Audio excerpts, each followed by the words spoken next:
Estás escuchando Milenio 3 por Aluka Nanika. Un tipo sin duda genial el tío Mike, ¿eh? Realmente increíble.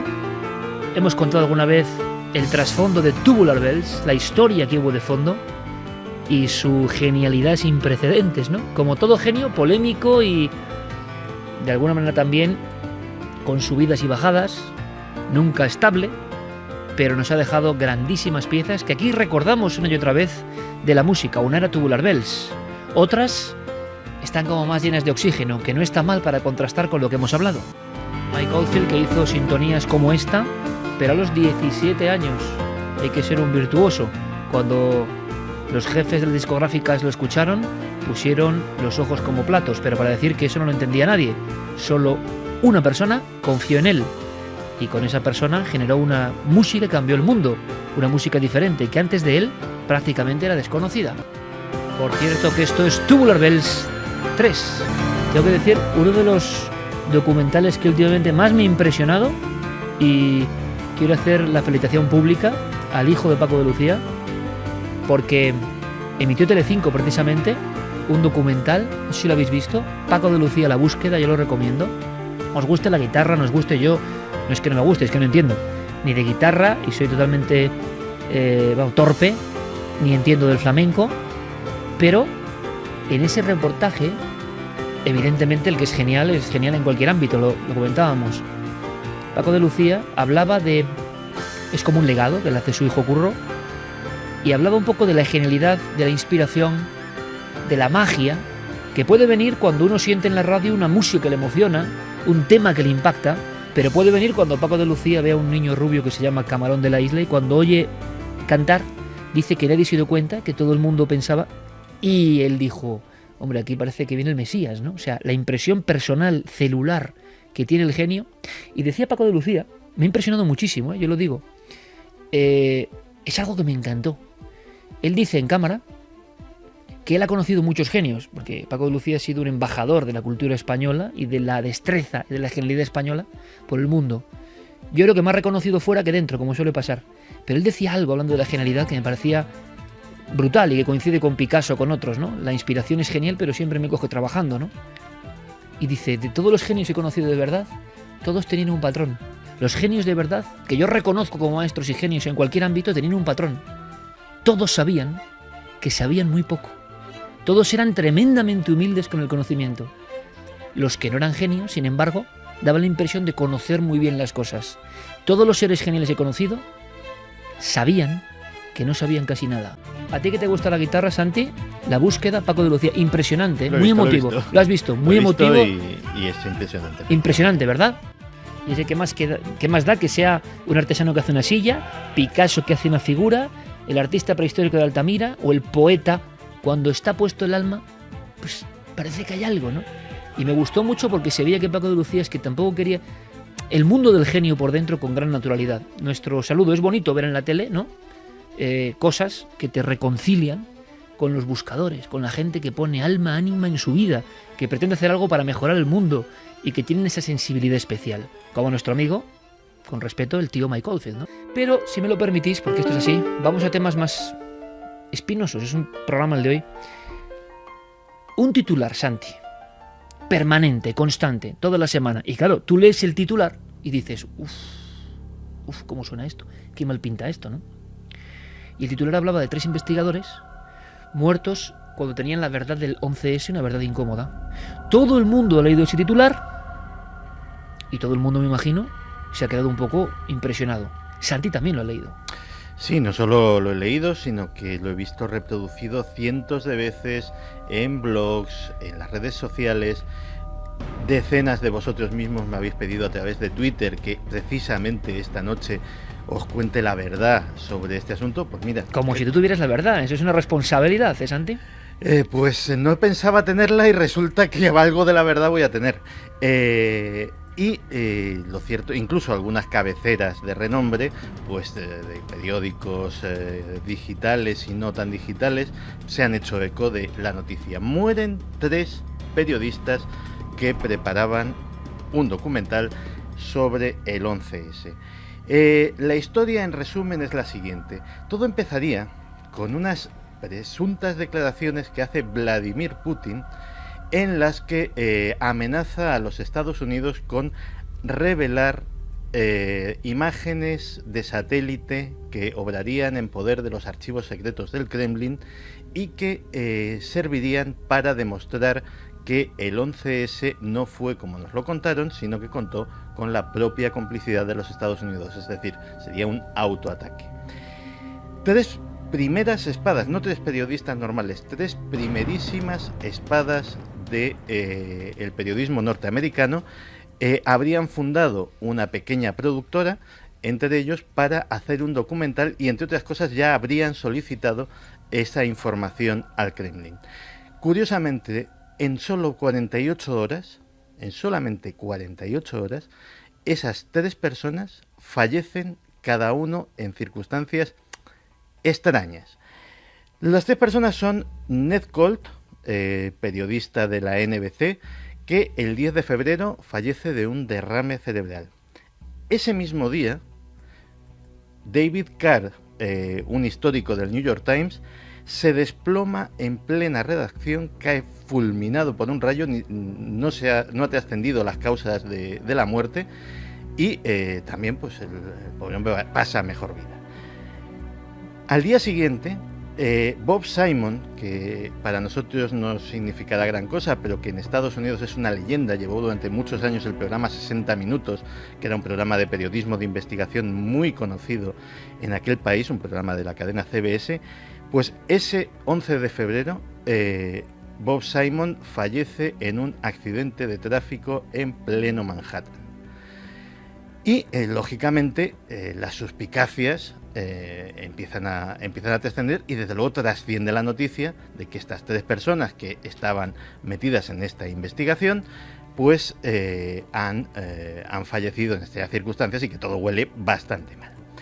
Así que, dispuesto a contaros lo que sabía de la verdad de este asunto, pues empiezo modestamente a investigar. Lo primero que me encuentro es que en medios norteamericanos no parece relacionarse a estas 3 personas, es decir, los fallecimientos son reales, efectivamente 3 notables periodistas norteamericanos han muerto en el lapso de 48 horas, pero empiezas a bucear y descubres que la famosa empresa no existía, que no había tal proyecto, que todo es como muy extraño. Y entonces empiezas a tirar del hilo de esa noticia que ha inquietado tanto a, supongo que a millones de internautas. Sí, porque la difusión, y esto es lo importante y el trasfondo, la difusión hoy en día de una noticia con ese titular llega más que nunca, trasciende las fronteras, se lee rápido y se queda en la memoria de millones de personas en todo el mundo. Uh-huh. De hecho, recurro a un medio que no es precisamente tímido a la hora de apuntarse a teorías de conspiración, como es Russia Today. Y en Russia Today ya empieza a escamarme una cosa que dice que medios poco fiables afirman... ¿Y lo dice Russia Today?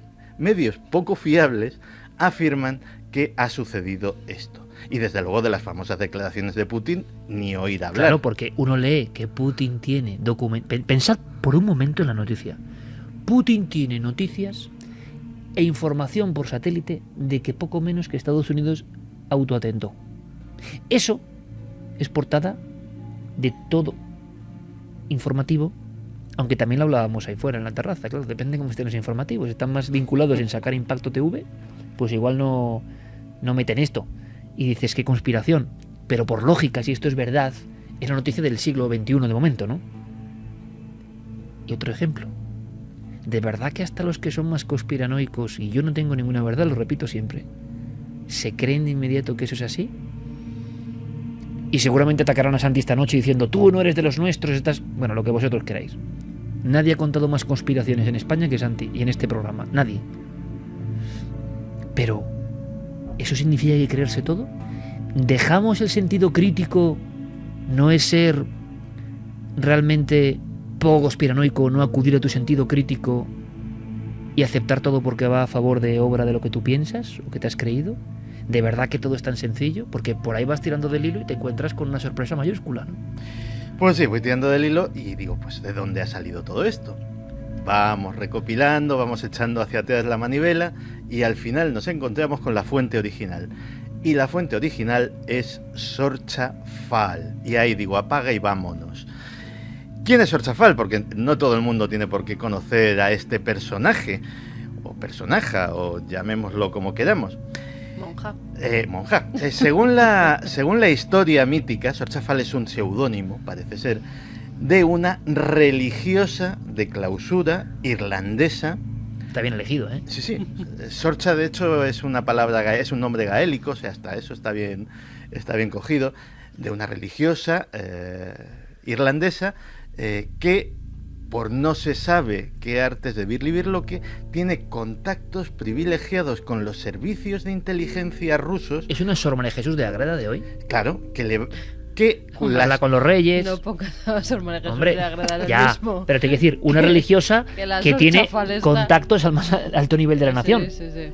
que vamos a ver, los que están en el registro, es una amiga de Santi, Sí. pero en toda la regla, que le pasan esa información privilegiada para que la difunda en Occidente, porque los medios occidentales pues no están dispuestos a conocer la verdad.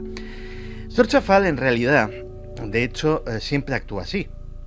Es decir, si algo tiene es que tiene una página web en la cual puedes ver el histórico de todas las barbaridades que ha dicho, que no se Monja ha, de clausura con página web. sí, que no se ha cumplido ni una, pero que todas tienen una cosa en común. Eso ya es difícil. Sí, hasta un reloj parado dice la verdad 2 veces al día. Pues no, esta ni eso. Pues fíjate lo que te digo. Esta buena señora, que ahora te contaré si es señora o señor, o vaya usted a saber qué, siempre utiliza la misma técnica. Coge un acontecimiento, es la mentira más perfecta que hay, que es mezclar una verdad con una mentira. Se coge una noticia que sea más o menos insólita o más o menos extraña, y se mezcla, se construye alrededor. En este caso mueren 3 periodistas de cierto prestigio en Estados Unidos en un lapso de ¿Es verdad? es de 48 horas, es Claro. completamente cierto, es curioso, pero también hay que decir que todos eran de una edad bastante venerable. Estamos hablando de gente de 70 años para arriba. Pero Eso no viene en los titulares. eso no viene en los titulares. Y se monta una historieta a conveniencia del interés o del hilo argumental que esté siguiendo este personaje a lo largo del tiempo para decorarla. Sorchafal en realidad se sospecha que es un hombre, que no es irlandés, que no es monja, sería norteamericano, se llamaría David Booth. David Booth monta una página web con el seudónimo de Sorchafal, en la que, entre otras cosas, pues ¿cómo será que dice cosas que ni el grueso de la comunidad conspiranoica acaba ya tragándose? Es decir, Sorchafal es un personaje más que denostado por la amplia mayoría del conspiracionismo patrio e internacional. Pero bueno, algunos seguidores y algunos acólitos tiene aquí y en el extranjero. Pues bien, David Booth, entre otras cosas, escribe libros que cuando se los pides resulta que son recopilaciones de los artículos de su página web encuadernados en espiral y fotocopiados, o sea, impresos directamente. Papá te lo manda, te cobra lo que corresponda, y a las 2 semanas más o menos te empieza a mandar correos electrónicos pidiéndote más dinero para la causa, para que contribuyas al esclarecimiento de la verdad.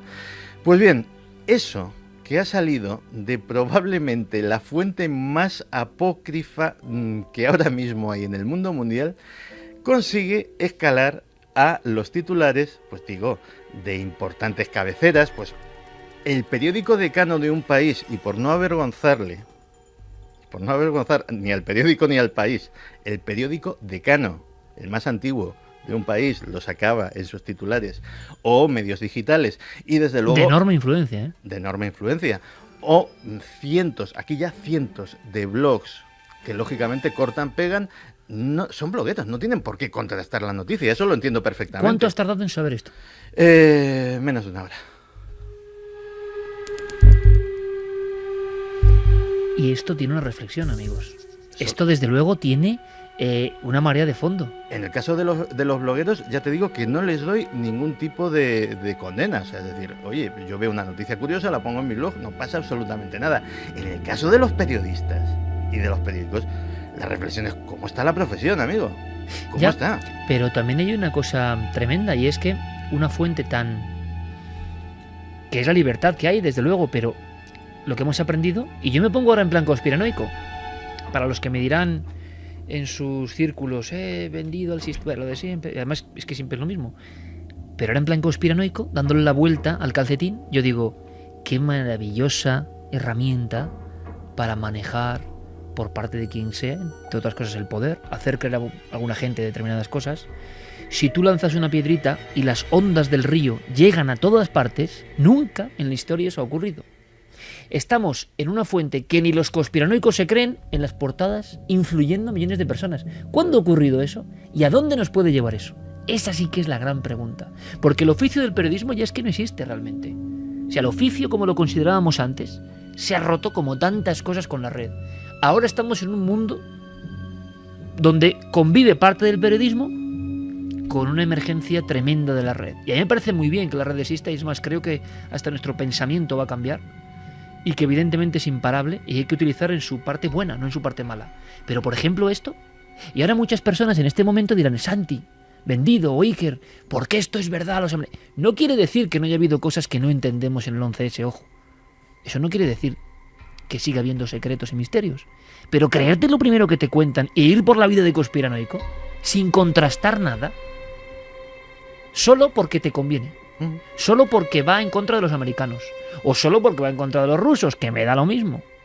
Como se adecúa a lo que yo pienso, me lo creo, y quien no lo diga es que es un oficialista. ¡Wow! ¡Qué fácil es manejar entonces ese rebaño! No, aunque pero se creen inmanejables. Cada vez va a ser más difícil Imposible. verificar una noticia. Imposible. Y a todos los medios, a todos, y quien esté libre de pecado que tire la primera piedra, nos la han colado alguna vez. Hombre, es que es imposible. Con lo cual es que es normal que ante una noticia además de tanto calado, y que sí que es cierto que 3 periodistas relacionados con el 11S han muerto en 48 horas, enseguida la maquinaria de la conspiración comienza a funcionar.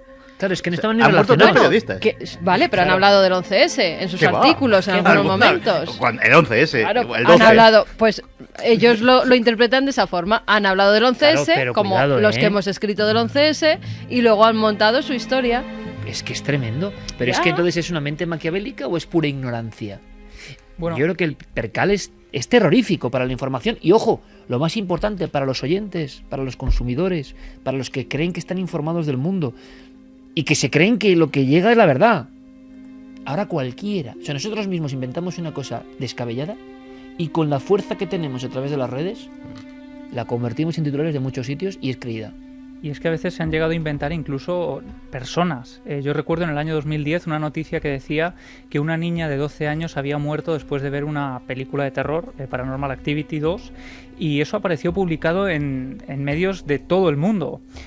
Nosotros intentamos llegar a la fuente original, llegamos a ella, que era el periódico Generación de Perú, llamamos a la redacción de ese lugar y allí notamos ya que había una reacción un tanto esquiva, nadie nos quería pasar con el redactor que había redactado esa noticia, se llegaron a publicar diferentes fotografías de esa niña, algunas de ellas distintas, y al final lo que ocurrió es que 1 hora y media después de nuestra llamada, esa noticia desapareció de ese portal. Lo que pasa es que hay una comunidad que piensa A, otra que piensa B, otra que piensa menos C, y están deseosos de recibir una porción de noticias que les reafirmen lo que ellos piensan. Y empieza a dar igual que sea verdad o no. Yo me estoy acordando... ¿Verdad que para quién es verdad? Ya, claro, pero en este caso... ¿Cuál es la fíjate, verdad? pero fíjate, por ejemplo, cuando un hecho objetivo, vayamos a un hecho objetivo, ¿de acuerdo? Se publica en todo el mundo, y está muy bien que, bueno, no, el cuarto milenio, no sé qué. Bueno, fíjate, nosotros seremos de los que menos nos han engañado, pero por inercia No, de decir, alguna oye, vez nos han engañado, hombre, ¿eh? por supuesto, y es que y más que habrá, es que es imposible no acertar siempre en un programa que lleva 10 años y que lleva 1000 horas prácticamente de emisión. Pero fijémonos en los medios que tienen a su favor el prestigio y que igual no les van a decir que has fallado, pero resulta que estás dando una información. Acordaos cuando dicen hallazgo impresionante mundial. Las estatuas de la isla de Pascua eran cuerpos. Y siempre hemos visto las imágenes de las cabezas de la isla de Pascua, enigmáticas como ninguna otra, en la isla del fin del mundo. Y de repente sale en todo el mundo al mismo tiempo que eran cuerpos enteros, con garras, auténticos. Bueno, esto se sabía desde las primeras fotos de la isla de Pascua. Cualquier libro de la isla de Pascua, libro, repito, Thor Heyerdahl, cualquiera, Aku Aku, Claro, pero ahí ¿quién está entero. tiene libros de la isla de Pascua? No, pero es que Es lo que que decía Santi- normalmente el que hace la noticia no tiene la isla. No, ¿por qué? Porque si haces como Santi, en 30 minutos, menos en 10, tú ya has visto un montón de fotos que lo de la isla de Pascua son cuerpos enteros y no solo la cabeza. Ya, pero cuando desde la publicación, desde la página te están pidiendo esto, la inmediatez, el Eso ya, sí, ya, eso ya, sí. y tienes que sacarlo porque los otros medios Eso lo han sí. sacado, pues entonces Eso sí. no tienes esos 30 minutos porque los otros ya lo han sacado y tú tienes que darlo, y si los han sacado grandes periódicos, grandes cadenas, es que es cierto. Y luego hay una historia, que la digo yo siempre. Una de las cosas que está sucediendo es que la profesión se está desvirtuando mucho. Nos reíamos viendo una serie antigua, te acordarás, de periodistas, protagonizada por Pachi Andión, Grande. y veíamos que el periodista... 1, 2 y 3. Sí, señor. Recuérdalo siempre, Santi. Que el periodista era un personaje que tenía cierto peso, cierto calado. A día de hoy el kilo de periodista ha bajado muchísimo de precio. Y yo siempre he dicho una cosa, si pagas con cacahuetes, contratas monos. Estás hoy con mucha... Está No lo el sé, reloj. pero Oye, ¿qué le el decía oficio de periodista no ha tenido buena fama nunca, ¿eh? No, nunca. Pero oye, hay un momento- ¿qué pasaba con el periodista, con Don Pachi Andión, con su famosa canción de 1, 2 y 3 del rastro maravilloso Pachi Andión? ¿Qué pasaba cuando en la peli... Voy a hacer un retromundo sobre esa serie, ojo, para quien no lo sepa. Página de sucesos, Televisión Española, año 85. ¿Qué pasaba con Pachi Andión? Con Pachi Andión pasaba que llegaba el camarero de la cafetería de abajo.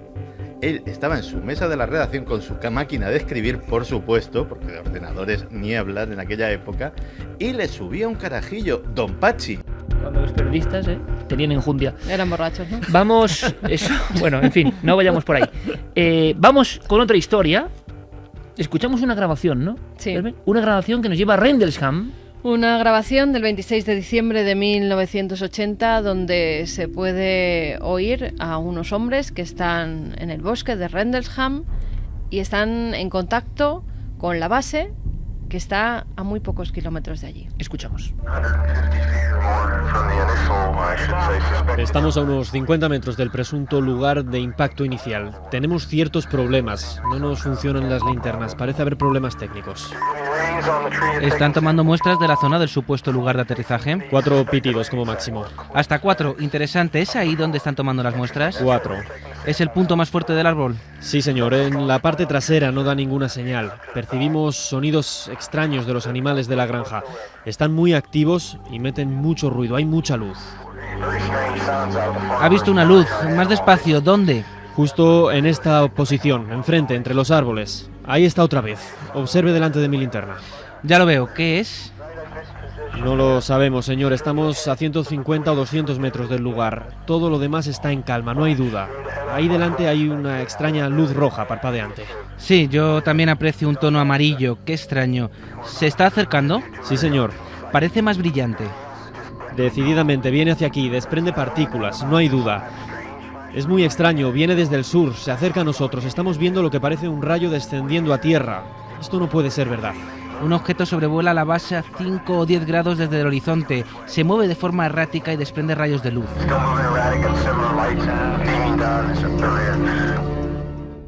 Un encuentro, diciembre del 80, entre miembros militares y algo extraño, ¿no? Ujú. Oficialmente un objeto volante no identificado que parece que llega a tomar tierra. Sí, la verdad es que en 3 noches consecutivas, 26, 27 y 28 de diciembre de 1980, en la zona de Rendlesham, en Inglaterra, junto a 2 bases militares de la Fuerza Aérea de Estados Unidos, en ese bosque, empiezan a observar unas extrañas luces. En un principio piensan incluso que se trata de un avión que ha sido derribado, pero cuando llegan hasta el lugar observan que hay una serie de iluminarias, que incluso algunas de ellas están volando por encima de los árboles. Algunos testigos lo describen como un cono metálico que tiene una serie de luces en su base y está metido como en una neblina, así dicen los militares que acuden hasta el lugar, en una neblina amarilla, está sobrevolando por encima. Pero además hay varias luces que parecen juguetear entre los árboles. Este incidente, como te decía al principio, se repite durante 2 noches más, y cuando van por la mañana al lugar de los hechos, porque aquello parece que emite una radiación de algo y sale sale volando. Cuando van al lugar de los hechos se dan cuenta de que hay una serie de huellas. Parece que hay un triángulo, como si aquello hubiera aterrizado en un momento dado.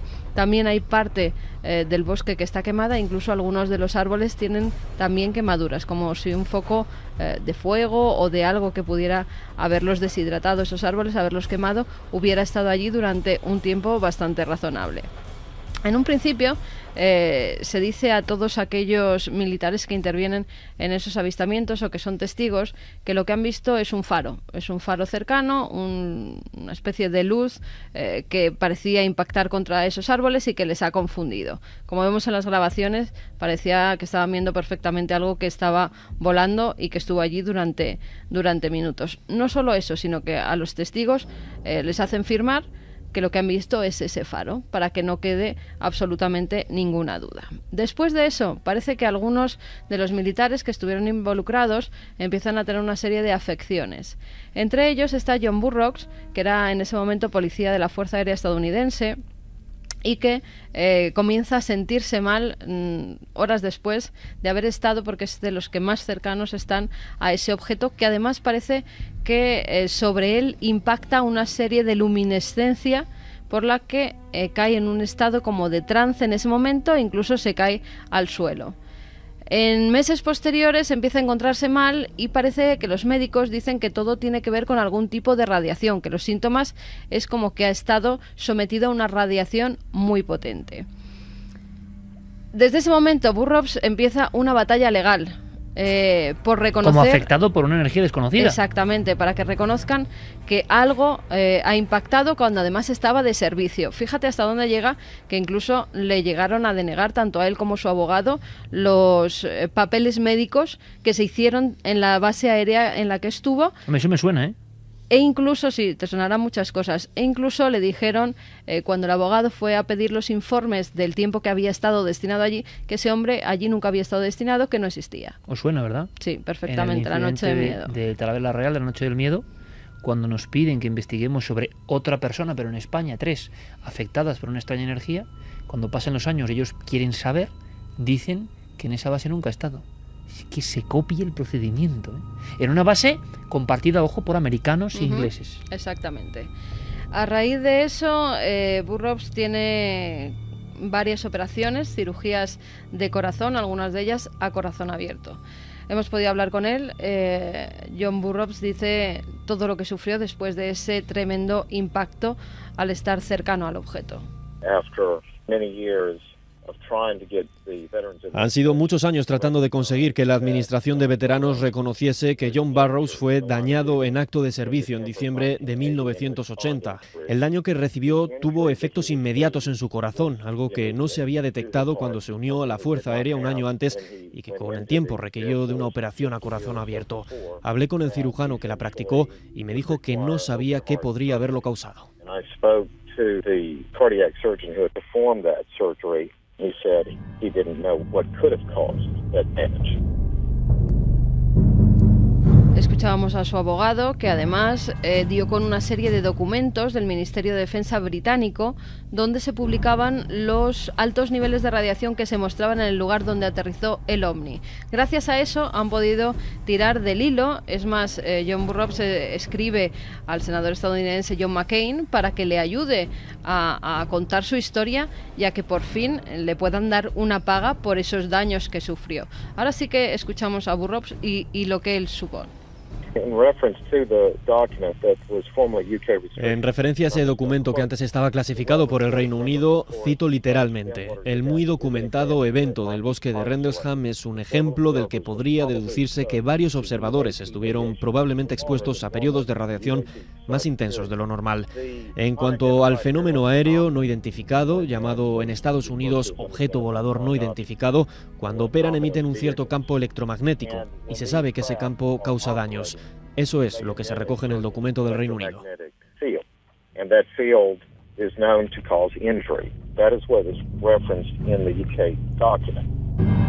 Por fin, después de más de 30 años peleando porque le den esa paga, ya la tiene, por discapacidad médica completa, y además su abogado ha declarado que los ovnis existen y que pueden causar daño físico.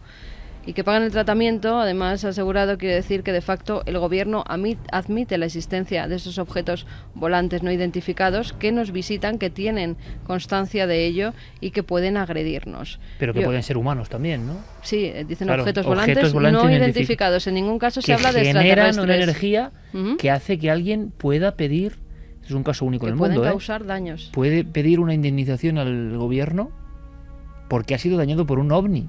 Me parece algo... En España podría haber unos cuantos casos, pero desde luego me parece algo increíble, ¿no? Escuchamos lo que nos dicen. Tomándose este caso en serio, el Departamento de Defensa de Estados Unidos, ya que esta asociación forma parte de ese departamento y tiene que recurrir a él para conseguir la información, está confirmado que el fenómeno ovni es real. Confirman que tanto yo como otros hemos estado expuestos y confirman que esa radiación ha provocado efectos dañinos en mí y seguramente en otras personas que están ahí fuera. Para mí, esta confirmación deja en evidencia la desclasificación ovni porque el proyecto Codine dice que esto es lo que está ocurriendo en el mundo y que los gobiernos son conscientes de ello. Ha llevado 3 décadas conseguirlo. Ha habido negación y desinformación, pero finalmente se ha abierto una brecha y opino que se trata de una victoria común, no solo mía. Mucha gente luchó y continúa peleando por ello. Esto es la confirmación de que realmente sucede. Aquí están las voces de las personas implicadas, documentos. Desde luego yo estaba absolutamente impresionado con lo que estaba escuchando porque me parece un hito, ¿no?, en la historia. Imagino que luego todo se disfrazará de, bueno, un incidente militar dentro de una serie de coordenadas de que, bueno, estuvo expuesto a algo, pero el hecho, para él, para el testigo, estuvo cerca de un ovni, ¿no? Y eso le irradió... No solo para él, sino para muchos de los testigos. Claro, que le irradió... Es el caso de Talavera, exactamente igual. Es como si José Manuel Trejo... Pide una indemnización ahora por Hidalgo, daños, ¿no?, que le causó esa radiación. Van al gobierno y dicen, oiga, es que Hidalgo tenía un Parkinson tremendo cuando yo le vi, y él inmediatamente después del acontecimiento. Y Trejo pasó las de Caín, ¿no? Y ocurrió en una base aérea española. El procedimiento fue exactamente igual, ¿o no? Claro, también en una base norteamericana, ¿no?, con influencia norteamericana, pero no dice, es que nos están contando la misma historia. Yo encontré los papeles de este hombre, ya sabéis con qué peripecia lo he contado alguna vez, pero oficialmente, en mi primera visita, ese hombre no existía. Me devuelven el impreso de petición diciendo, aquí nunca estuvo ingresado este hombre. Y lo encuentro pues porque, pues las señales, yo qué sé, porque llegas hasta ahí. Impresionante, ¿no? Esto es como para despertar. Enrique de Vicente, por cierto, está muy impresionado con lo que ocurre en torno al cambio climático. Quiere recordar todo esto precisamente en su columna semanal. Yo creo que si esto es así, da un poco de miedo también, hay que decirlo, pero es bueno tener conciencia de que allá arriba en el cosmos, no sé si ovnis, pero también pasan otras cosas que directamente nos afectan. No hace falta recordaros que los bruscos cambios climáticos a los que nos vemos sometidos últimamente no tienen nada de normal y que baten récords cada semana en cualquier lugar del mundo. La razón de este cambio climático sería el producto exclusivo de la enloquecida actividad humana, según explican hoy una mayoría de científicos, muchísimos de los cuales lo negaban hace 4 décadas, cuando algunos enarbolábamos ya la bandera de la ecología. Pero nunca olvido que es de sabios cambiar de opinión, cuestionando el consenso del rebaño y que la mayoría de los fenómenos suelen deberse a más de una causa. Por ello, me pareció fascinante el informe publicado en 1997 por el Dr. Dmitriev y otros geofísicos de la Academia de Ciencias Siberiana. En él citan muchos ejemplos de transformaciones drásticas que durante las pasadas décadas han venido experimentando todos los planetas del sistema solar y que por tanto no pueden ser atribuidos a la acción humana. Mientras Dmitriev y sus colegas estudiaban las informaciones enviadas por las sondas Voyager, cuando éstas ya habían llegado a los límites del sistema solar, descubrieron que estamos adentrándonos en una zona del espacio mucho más densa de lo habitual, una inmensa nube compuesta por multitud de partículas estelares cuyas consecuencias serán drásticas para nuestro planeta. Su estudio asegura que como consecuencia de ello, las alteraciones geológicas, geofísicas y climáticas de la Tierra se están volviendo cada vez más irreversibles y que provocarán rápidas y continuas transformaciones en todo el sistema solar. ¿Deberíamos alarmarnos ante algo que no parece tener remedio? No, más bien prepararnos inmediatamente para sobrevivir, aumentando nuestro nivel de conciencia. Porque la historia natural demuestra que las especies o individuos capaces de adaptarse a cualquier tipo de cambios no solo sobreviven en las mismas condiciones que implican la desaparición de otros, sino que además dan un salto evolutivo. Es algo que Dmitriev y sus colegas ya nos advirtieron. Hace 2 décadas aseguraban que cada ser vivo pasará por un examen o control de calidad determinante de su habilidad para cumplir con estas nuevas condiciones y que no podemos afrontar este reto de forma individualista. Además de todo esto, una sucesión anómala y creciente de bólidos celestes y otras 1000 llamadas de atención intentan golpear nuestra conciencia, pero seguimos viviendo completamente ajenos a esta necesidad de cambios urgentes, tan solo atentos a mezquinos intereses económicos, financieros o localistas. De forma tal que aunque no existiera esa probable amenaza cósmica, corremos el riesgo inmediato de perecer ahogados en los excesos de nuestros propios egos individuales y grupales. ¿Qué hacer entonces?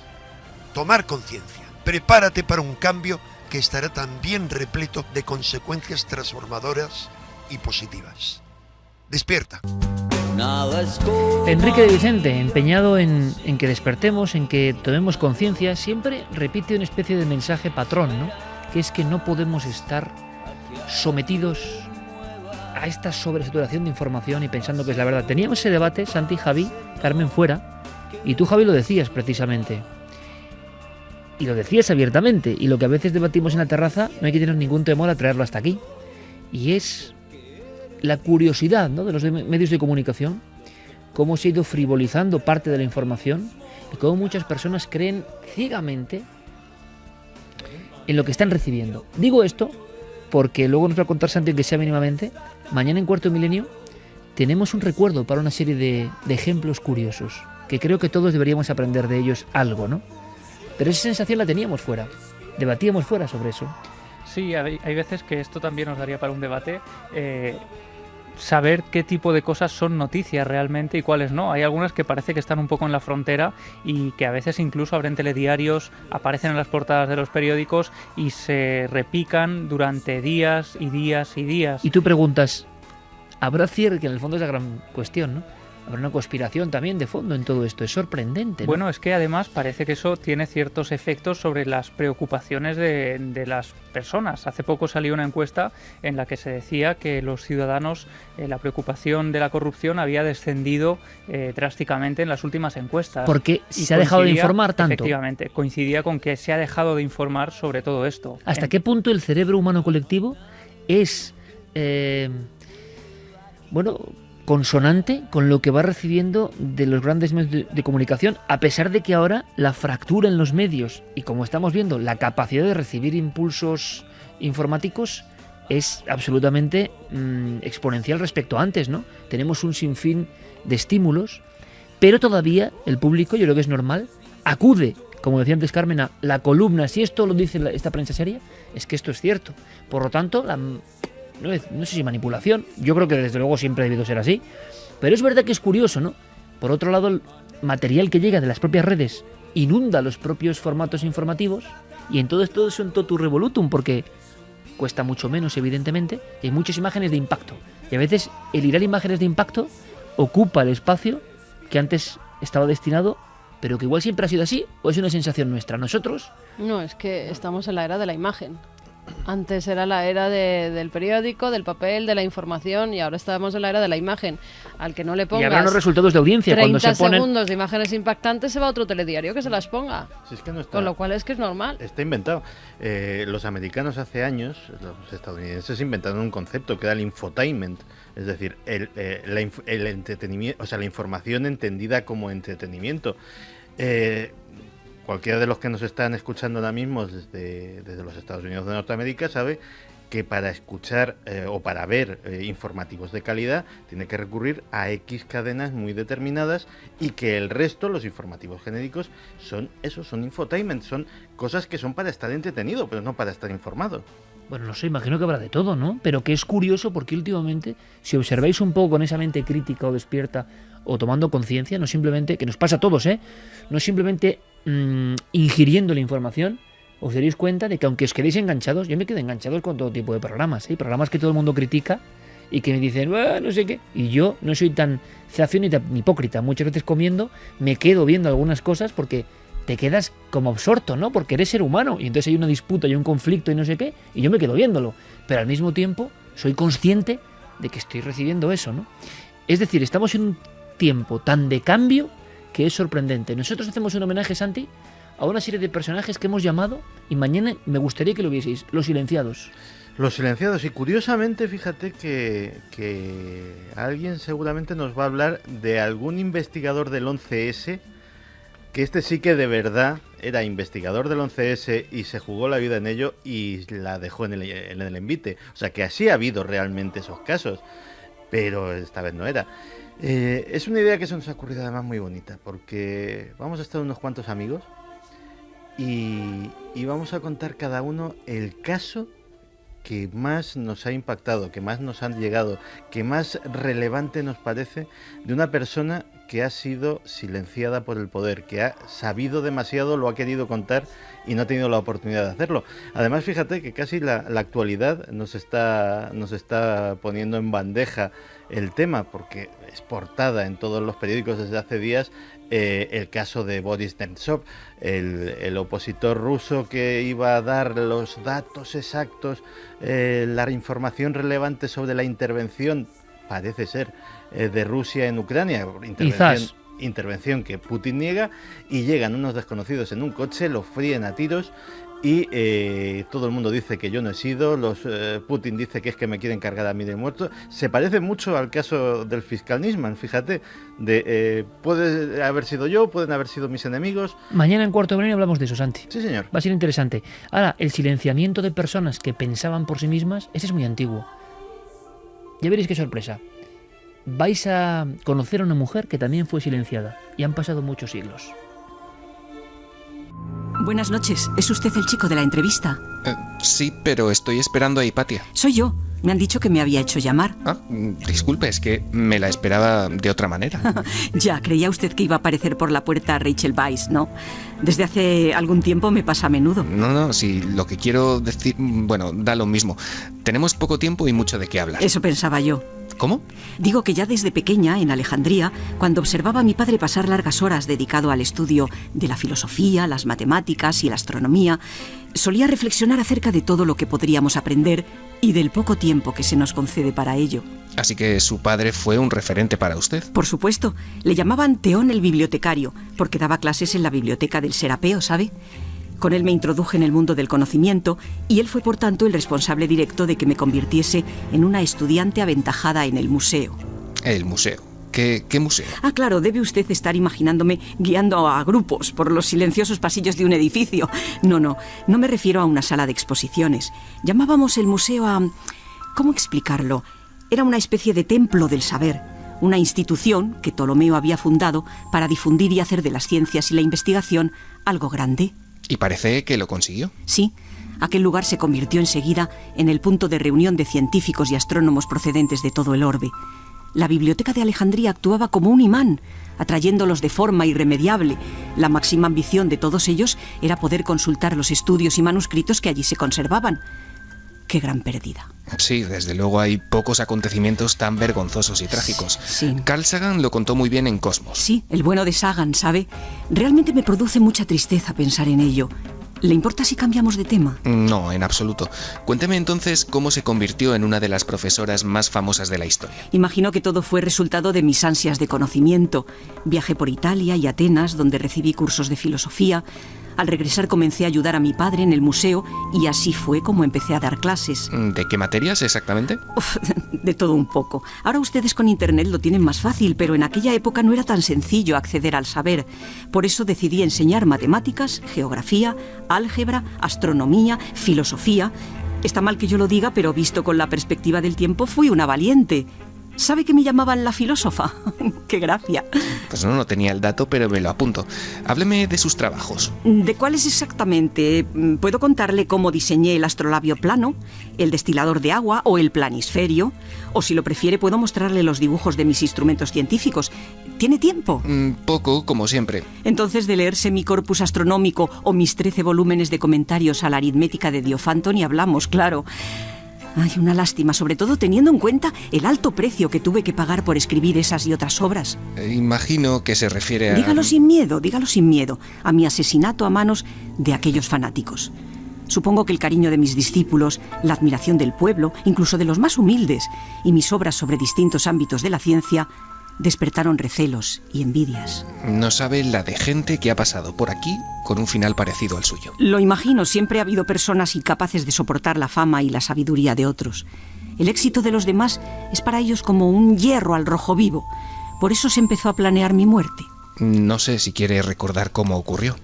Estaba llegando a mi casa cuando varios hombres vestidos de negro me asaltaron.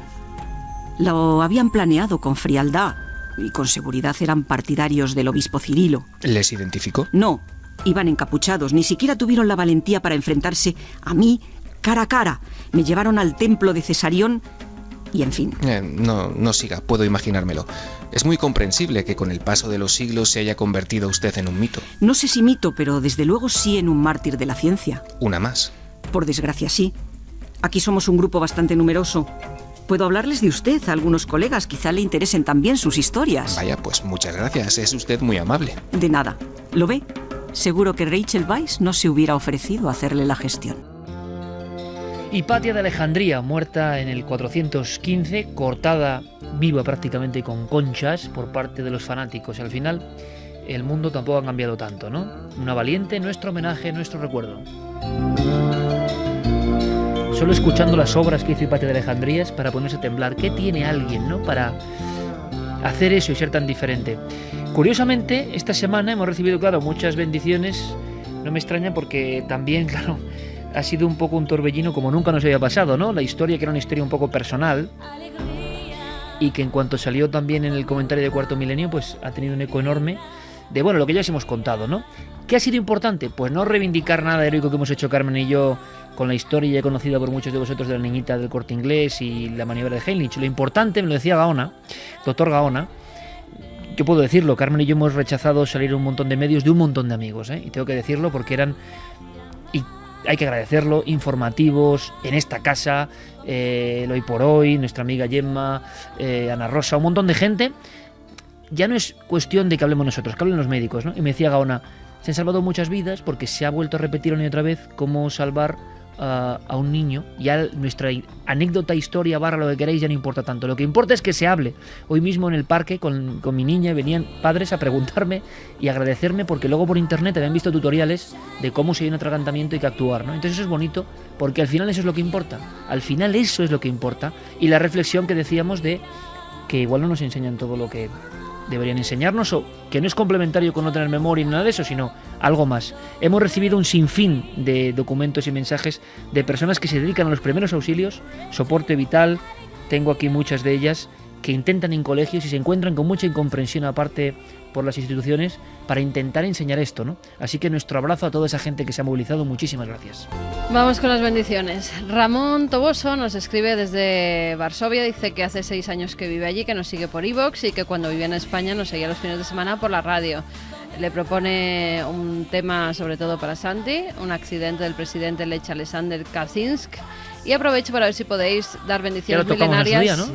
Para mi pequeña Sofía Toboso Savisca, de año y medio, a la que le pongo Cuarto Milenio y Milenio 3 y se queda hipnotizada. Sofía, filosofía, conocimiento y sabiduría, y Toboso, un lugar donde pasó el Quijote, ni más ni menos, ¿no? Que seguro que existió realmente, vamos. Luis Serrano nos pide bendiciones milenarias para su padre, la persona que le descubrió la radio, la serie Milenio 3. Hace 2 semanas, después de un mes de pruebas, le encontraron un cáncer de pulmón. Toda la familia está preocupada y la semana pasada comenzó la quimio y le gustaría que la familia milenaria le diera ánimo y fuerza y sus bendiciones para compartir con todas las armas posibles en esa batalla que se les presenta. Pues mucho ánimo, amigo. También bendiciones milenarias para mi entrañable tieta. Dice que despegó hacia la eternidad ayer, justamente el día en que mi mamá hubiera celebrado su 91 cumpleaños. Ella se adelantó apenas hace 4 meses y estoy segura de que vino a celebrarlo, que vino a buscarla para celebrarlo juntas, ese cumpleaños de su madre. Nos propone para Retromundo Proyecto UFO. Sí, señor. Que dice Apuntado. que no ha salido ni en DVD ni nada. Pues Gloria te lo decía para que lo apuntes y un día lo trates. Jaume Vega, saludos a todo el equipo. Y justo hace un mes mi padre salió rumbo a la eternidad. Antes ambos veíamos su programa, Iker, y espero que mi padre pueda oíros desde donde está. Muchas gracias a todo el equipo que lleva tantos años haciendo un programa de tanto calibre. Mi abuela Belina se nos fue este jueves día 5 por la mañana tras batallar desde agosto del año pasado con un cáncer de útero horrible y doloroso. Escribo para pedir bendiciones. A ella le encantaba ver Cuarto Milenio y El Milenio 3. Las dos juntas lo hacíamos, aunque ya últimamente no lo hacía debido a su enfermedad. Yo le contaba todo lo que sucedía y hablaban. Le encantaba todo el equipo, pero sobre todo le gustaba oír a Iker y a Enrique de Vicente.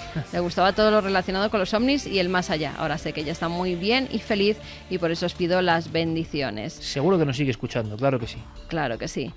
Nos decía también Aaron Farrais, pues que ha perdido a su perro, a Neo, que siempre estaba a sus pies escuchando Milenio 3, y yo me he acordado también de Orfi, de un perrito que también ha partido esta semana y al que queríamos mucho. Sí, señor.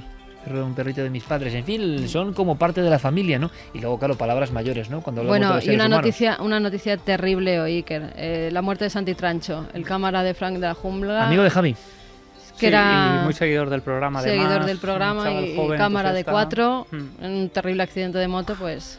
Un cámara, compañero. Para toda su familia, el pésame de nuestra parte. Le mandamos un abrazo muy fuerte, deja Javi. A su chica, a su familia, era un chaval joven y mandamos un abrazo muy fuerte a todos los que le conocieron, porque era un tío encantador. Ánimo.